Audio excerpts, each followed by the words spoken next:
Shalom, shalom.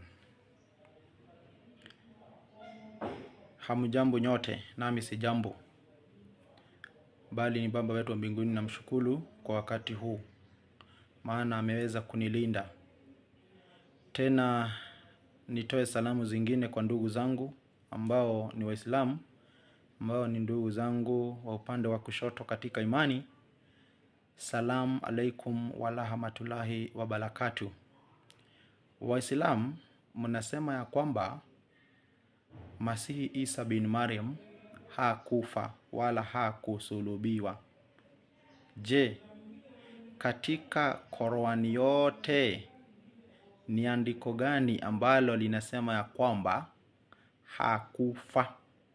hakufa?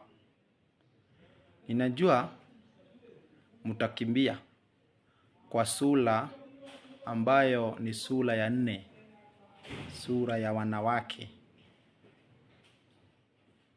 Na sura hii ya wanawake, sura ya 4, 157, ambayo inasema ya kwamba na kwa kusema kwao sisi tumemuua Masihi Isa mwana wa Maryam, mtume wa Mwenyezi Mungu, nao hawakumuua wala hawakumsulubu.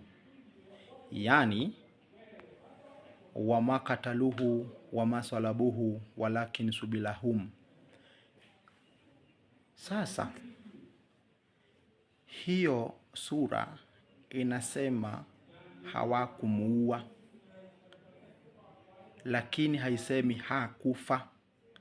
Mimi naomba andiko ambalo linasema ya kwamba Isa bin Maryam hakufa.